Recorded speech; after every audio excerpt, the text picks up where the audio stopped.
Bonjour à tous, aujourd'hui on va faire un petit topo sur le concertino de Chaminade pour flûte et orchestre ou flûte et piano.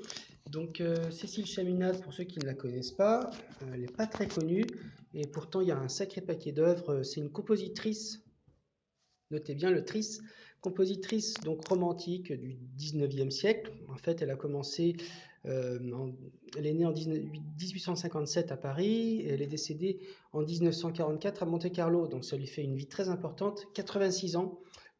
C'est quand même rudement bien. Une vie heureuse, concertiste, pianiste, plein de belles choses. Des œuvres qui sont véritablement intéressantes. On n'en connaît vraiment qu'une, nous, pour l'accompagner à la flûte.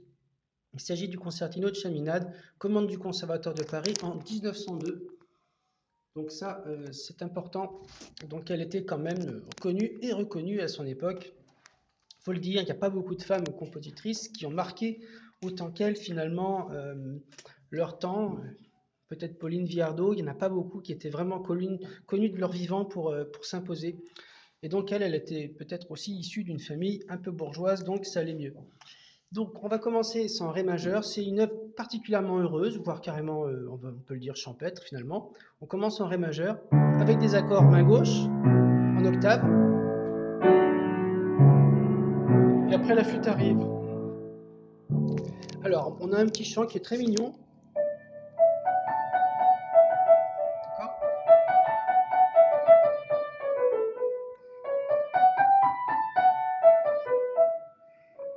Bon, donc un petit chant qui est très très très joli, très mignon.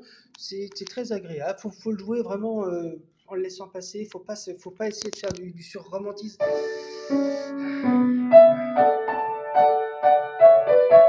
Pas intéressant du tout. Faut le jouer tout à fait naturellement.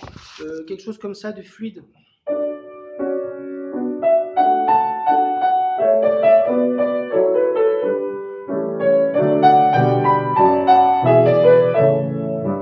Bon, ensuite, on a quand même un premier choc. D'accord, moi, j'hésite pas à mettre carrément un sforzando pour la basse.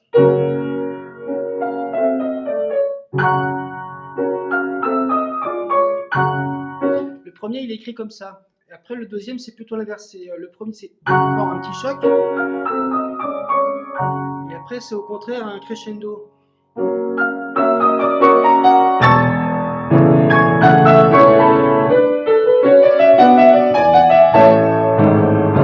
Là, on commence à comprendre qu'il y a une dimension déjà vraiment passionnée dans ce concertino. Ça bouge beaucoup, on va du piano au forte très vite, mais c'est surtout, il y a des changements harmoniques aussi très rapides. Le La dièse, là, on est en Ré majeur. Et tout de suite, on a une couleur de Fa dièse majeur quand même. Ce sont des belles harmonies qui passent. En retour en Ré majeur, en fait. On est pour l'instant là, mais bon. Hop, on est passé en La. Le ton de la dominante.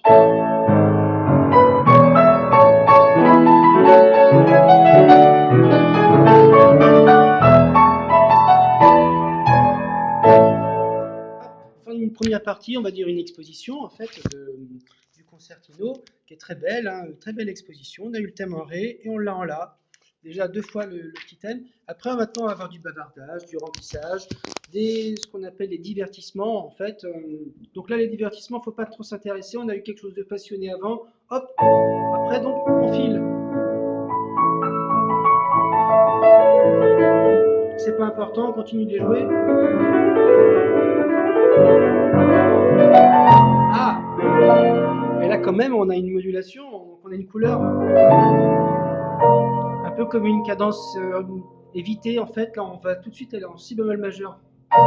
Tellement si bémol majeur.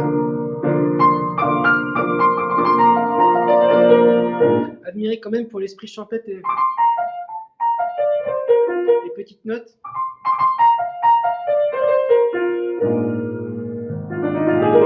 Deuxième montée comme ça avec les petites fusées, mais elles sont quand même contrôlées. Hein.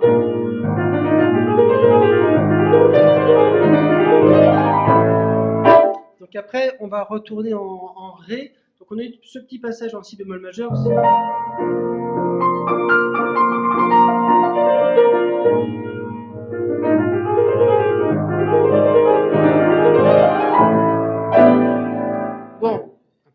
petit choc, ça bouge beaucoup harmoniquement. Là, faut pas le jouer trop vite, faut pas faire la brute. C'est vraiment mesuré.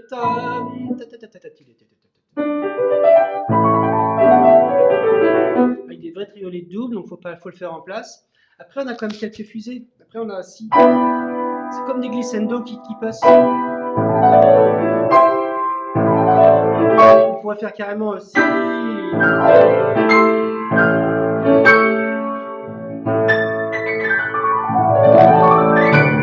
Bon, donc là, on arrive sur une conclusion.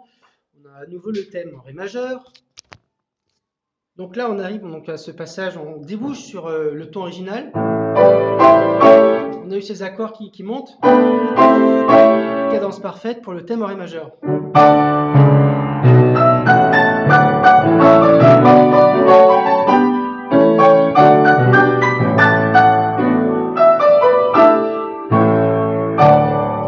il n'y a pas de retard. Mi, si, mi. Là, c'est une conclusion. Il faut la jouer quand même vraiment passionné. Il faut donner tout ce que vous avez sur cette partie en ré majeur. Et puis après, c'est fini.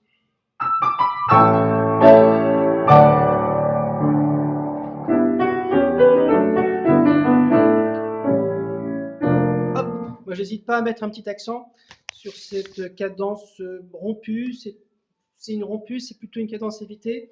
Au lieu d'avoir la cadence en ré majeur, ré, mi, hop, on va aller en si bémol majeur, si bémol majeur, donc cadence évitée. On évite la cadence, on évite même la tonalité. Là, on a une nouvelle partie.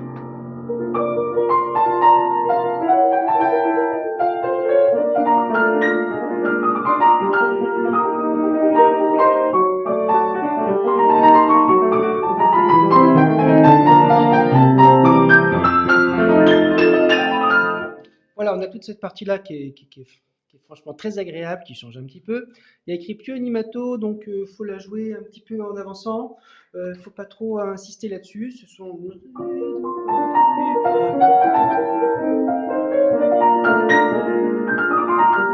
J'exagère un petit peu, mais pour vous dire, il faut avancer un petit peu. Là, il faut la jouer. En plus, il y a des petites volutes qui sont rigolotes à la main gauche. D'abord, il y a les trémolos. C'est-à-dire les trémolos à la main droite, main gauche.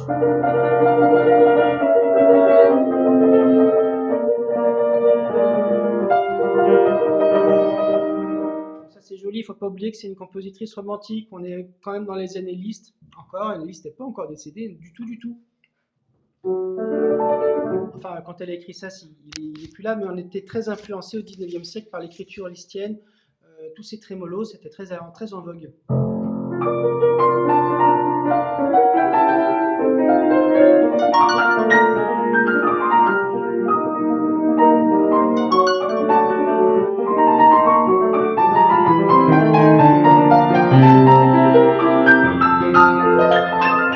Bon, donc en fait, de ce passage-là, ce qui est rigolo, c'est que la basse aussi, elle va descendre.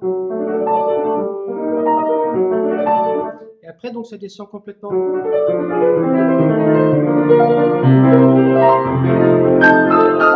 Bon, donc ça va très vite. Moi, je conseille de même pas de faire toutes les notes si vous êtes en difficulté là-dessus. L'important, en plus, l'instrumentiste, il y a un stringendo, donc ça va avancer. Suivez-le.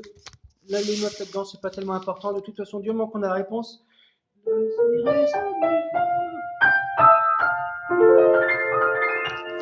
Elle est mignonne cette petite acconcetture. Après, on a un autre passage qui va continuer. Tranquille encore.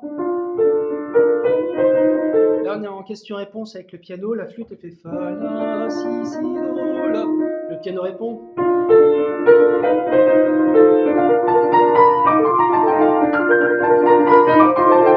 Tout ce passage-là, ça commence à chauffer, ça commence à avancer sur quelque chose. Donc,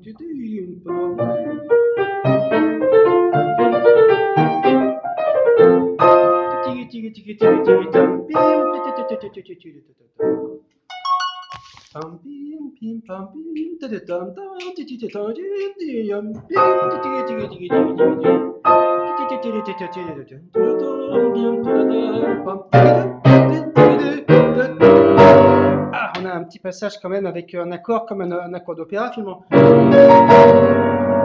Intensité dramatique. Bon, après on va faire retomber, on va jusque là, et après on se calme. on a un passage un peu cosmique. Mi, si,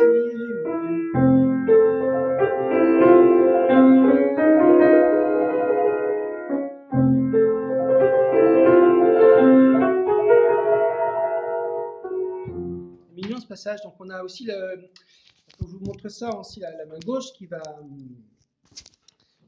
passer au-dessus de la main droite. Pas facile de vous montrer ça. On entend bien le thème et la main gauche qui passe au-dessus. Le médium du piano, ça sonne très bien là. Donc c'est vraiment très heureux. Marrante cette couleur, elle est belle.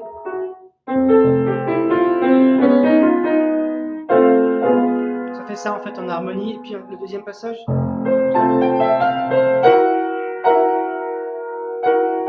Ce qui va nous permettre de moduler, on est en fa majeur. Et après on passe en si bémol majeur.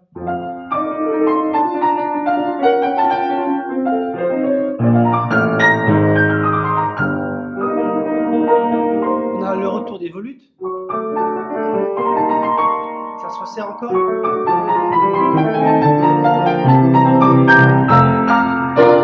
Alors là, on a un premier passage, une première apogée.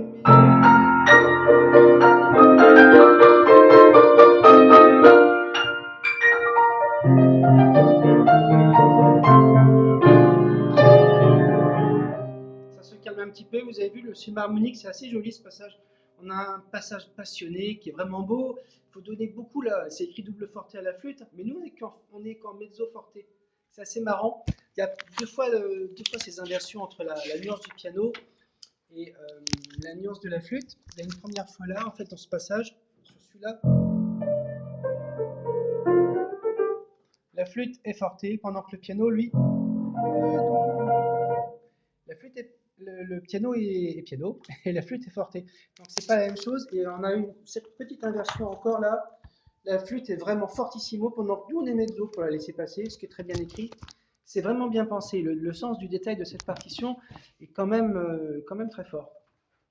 Après, donc, on s'est calmé tout ce passage, toute cette belle apogée.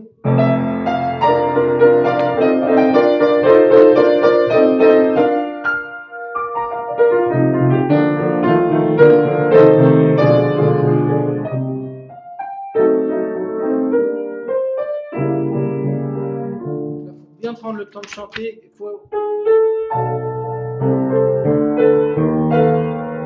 On a un ralenti, donc il faut vraiment prendre le temps de le faire parce qu'après on a un passage rapide qui lui décolle. Oh cet accord, accord de 7-5 barré.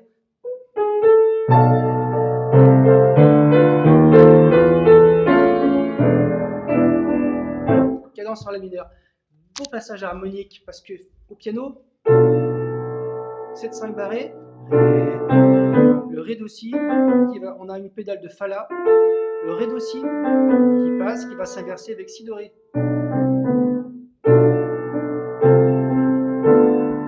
Le ré dièse qui passe entre le ré et le mi. Après il y a le do dièse entre le do et le ré. Harmoniquement, c'est pas compliqué, ça bouge au moins possible, donc c'est bien ficelé, c'est des petits demi-tons.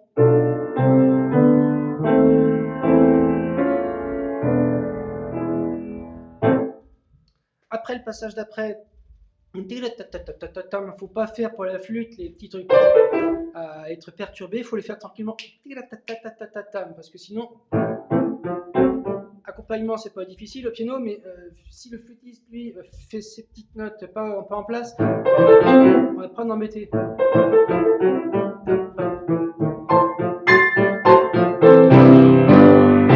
Hop, modulation en do majeur.